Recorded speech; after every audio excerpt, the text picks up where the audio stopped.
Good morning, it's Saturday. I'm in Rock Park. I was just listening to Catcher in the Rye. Well, I listened to it all night. I haven't listened to that audiobook in a long time, much less read it. I used to own a copy of Catcher in the Rye, but it's all gone, it's all lost. About the only bleeping book I have is The Best of H.P. Lovecraft. Somebody asked me if I would read, but I have lots of videos about reading. So here's a random paragraph. I need my glasses. It would be of no use, my informant said, to ask the natives anything about the place. The only one who would talk was a very aged but normal-looking man who lived at the poorhouse on the north side of town, the north rim of the town, and spent his time walking about or hanging around the fire station.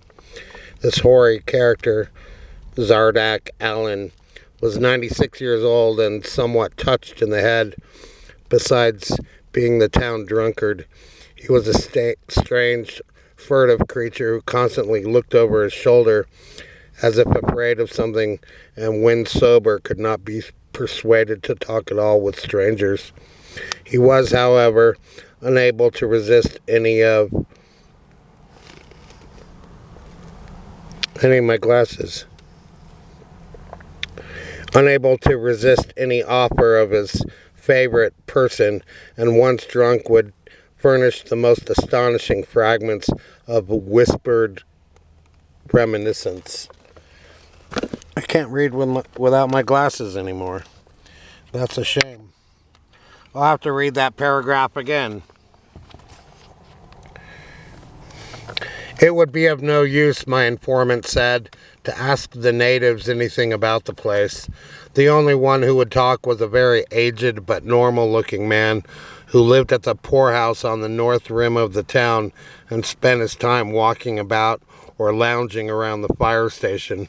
This hoary character, Zadok Allen, was 96 years old and somewhat touched in the head, besides being the town drunkard. He was a strange, furtive creature who constantly looked over his shoulder as if afraid of something, and when sober could not be persuaded to talk at all with strangers. He was, however, unable to resist any offer of his favorite poison, and once drunk would furnish the most astonishing fragments of whispered reminiscence. After all, though, little useful data could be gained from him, since his stories were all insane, incomplete hints of impossible marvels and horrors which could have no source save in his own disordered fancy. Nobody ever believed him, but the natives did not like him to drink and talk with strangers, and it was not always safe to be seen questioning him. It was probably from him that some of the wildest popular whispers and delusions were derived. Several non-native residents had reported monstrous glimpses from time to time, but between old Zadok's tales and the malformed inhabitants, it was no wonder such illusions were current. None of the non-natives ever stayed out late at night, there being a widespread impression that it was not wise to do so.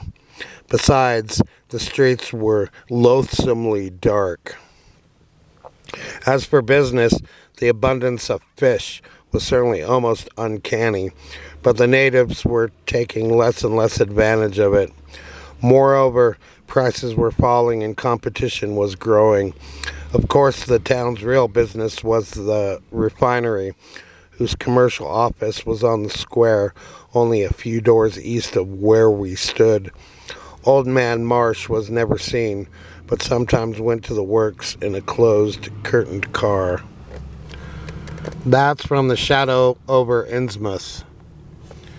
It's a good story. I've read it a couple times, but mostly I know it through audiobook. I had a comic book of it, but it wasn't very good. I wasn't too impressed. There's a fire truck over there. I have to go to Starbucks. Here's my little Caesar's container. I had some fried chicken. I have to go to the trash bin to throw these items out before I go to Starbucks. I'm late. I should be there right now, but I wanted to sleep. I can't do anything with lack of sleep. That's why I could only work 2 days. I was so tired. It's no good when you suffer from sleep deprivation. I used to do that a lot. It was my drug. I used to function with lack of sleep and go to school and go to work. And I was so tired I'd hallucinate. Well, it was just eye tricks. Wasn't good though. Sleep is what you need. There's an airplane up in the sky. I don't know. There it is. Did I miss it? I saw it, but I don't know if the camera got it. Okay, there's a nice fire truck. I don't want to film them.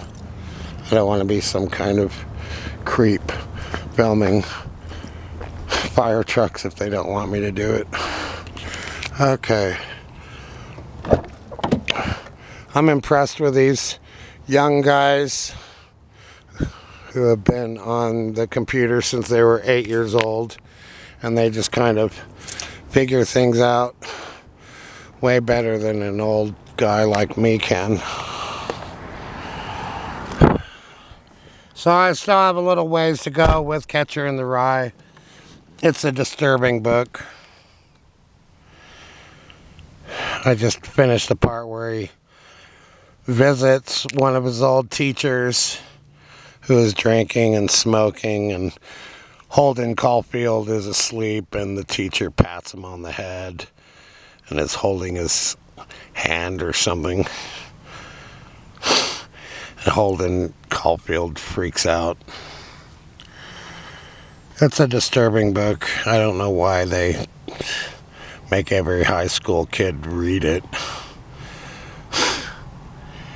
Then J.D. Salinger probably had post-traumatic stress disorder. And then Stephen King wrote some kind of story I like based on J.D. Salinger, and he couldn't do it for years and years for legal reasons. I don't know what the name of the Stephen King story is, but it was pretty entertaining to read. And he thoroughly knew J.D. Salinger's life. The story involves someone robbing the author's home. He has all this dough there stored away from all the years of book sales. J.D. Salinger made a fortune because all the high schools required the students to read Catcher in the Rye. So J.D. Salinger sold a lot of copies of that book. We also had to read The Great Gatsby. I was never crazy about that book. I never saw the movie based on it. Wasn't Leonardo DiCaprio in that movie? I never saw the dang thing. Okay. Why am I still filming? I have to get out of here.